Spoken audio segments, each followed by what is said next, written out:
The storm had swallowed the night whole. Streetlights flickered like dying candles, and rain hammered against the city pavement in furious sheets. Michael Hartley, millionaire entrepreneur, single father, and a man who believed he had seen every kind of heartbreak, slammed the brakes of his black SUV when his daughter's trembling voice broke the silence. "Daddy, why is she sleeping here?"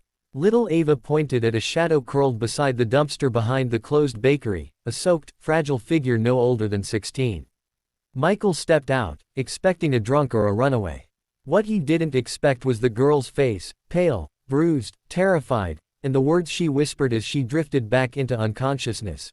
"Please, don't send me back." And in that instant, Michael's life twisted into a story he never imagined, a story that would test his heart, his past, and everything he believed about family. Book Chapter 1, The Girl in the Rain.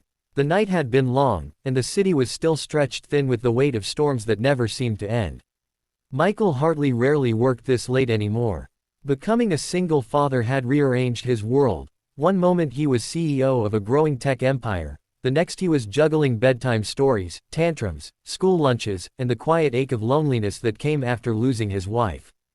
But tonight, a last-minute investor meeting kept him out longer than he wanted. He drove home with Ava asleep in her car seat until a sharp turn jolted her awake. "Daddy, why did we stop?" Her voice was soft, heavy with sleep. "We didn't, sweetheart. The car in front of us," then she gasped. "Daddy, look. Someone's there, under the rain." Michael looked to where her tiny finger pointed.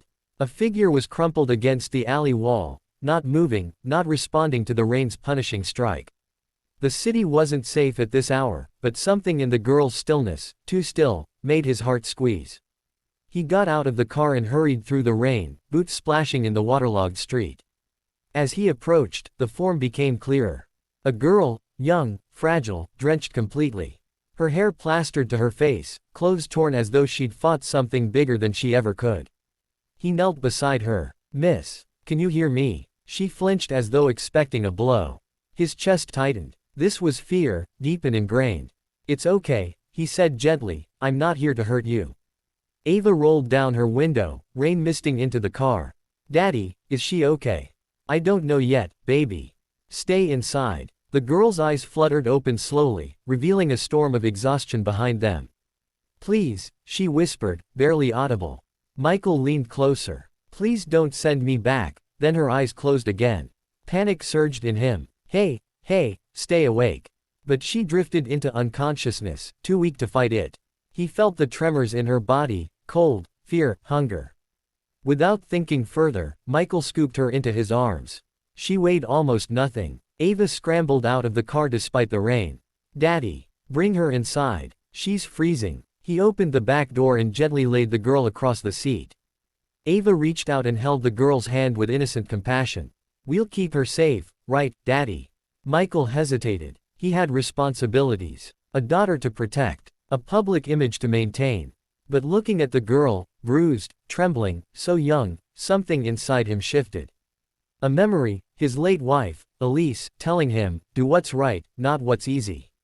He exhaled shakily. "Yes, sweetheart. We'll keep her safe." The car filled with the scent of rain-soaked clothes and the quiet, fragile breaths of a girl who had nowhere to go. As they drove toward the Hartley estate, Ava leaned over the seat and covered the girl with her blanket. "Daddy, why would she sleep outside in the rain?" Michael swallowed hard. "Sometimes," he said softly, "life makes people hide in places they shouldn't have to." But deep down, he wondered, what was this girl running from? And why did she seem so afraid of being sent back?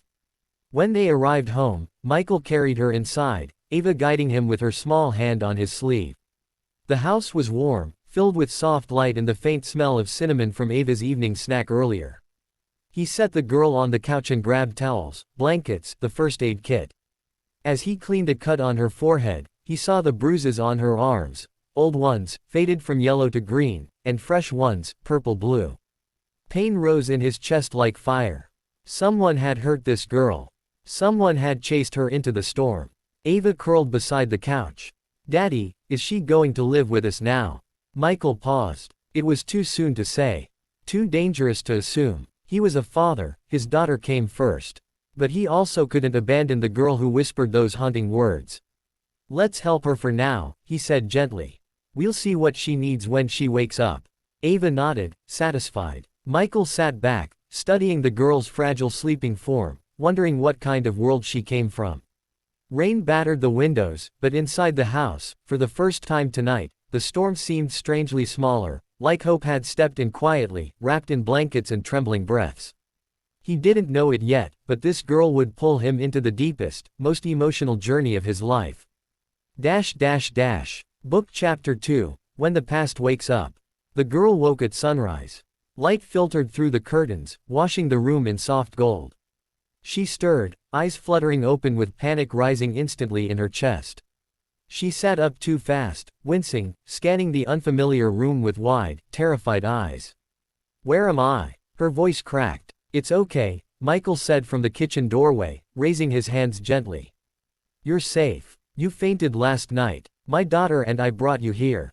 The girl pressed her back against the couch, legs pulled to her chest. Her fear was raw, instinctual, conditioned. Ava entered the room holding a mug of hot chocolate. "I made this for you." The girl stared, confused but touched. Her hands trembled as she accepted the cup, lifting it to her lips like it was the first warmth she'd tasted in days. "What's your name?" Ava asked softly. The girl hesitated. Michael noticed. "You don't have to tell us yet," he reassured her. "Just know you're safe." But after a long moment, the girl whispered, "My name is Lila." Ava smiled brightly. "Hi Lila. I'm Ava and this is my daddy. He's very nice." "Ava," Michael murmured, embarrassed. But Lila's lips tugged into a small, reluctant smile, the first sign of light cracking through her walls. As the morning unfolded, Michael tried to learn more, gently, without pressure. Lila avoided eye contact, her shoulders tensing whenever he came too close. It wasn't mistrust of him specifically, it was the reflex of someone who had learned to fear adults. "Lila," he said carefully, "are your parents looking for you?" Her expression froze. Her hands twisted in her lap. She stared at the floor. "I don't have a father," she whispered. "And I don't want to go back to my mother's house. Please don't make me go." Her eyes filled with tears she forced herself not to let fall. Michael's heart battled his logic. He knew he couldn't simply keep a runaway. There were laws, procedures. But the bruises, the fear, the plea, it all shouted the truth louder than any official report could. "Lila, can you tell me what happened?" She shook her head violently, a silent refusal born not from defiance but terror. Ava climbed onto the couch and put an arm gently around Lila's shoulders. "It's okay. You don't have to tell until you're ready. Daddy says stories take time to be told." Lila swallowed, emotion shaking her thin frame. "Thank you," she whispered. The day passed with quiet moments, Lila watching Ava play with toys she nervously touched but didn't dare claim, Michael calling his trusted lawyer for discreet advice without revealing names, the storm outside finally clearing. By evening, Lila seemed a little less like a shadow and more like a girl, a child who had been denied childhood for too long. But peace shattered when the doorbell rang. Lila stiffened instantly, cup slipping from her hand and shattering on the floor. Her breathing grew sharp, fast. "No," she whispered, backing away. "No, no, no, please, don't let them." Michael moved in front of her protectively. "Lila, it's just the delivery guy. I ordered groceries." But she didn't hear him, she was reliving something else, some memory that had carved fear deep into her bones. Michael felt something shift inside him. This girl wasn't just running. She was escaping. And whoever she feared, was still out there. After he calmed her, he made a silent promise. He didn't know how yet. He didn't know what lines he might cross or rules he might bend. But he knew one thing for certain, he would not let her go back to whatever nightmares she came from.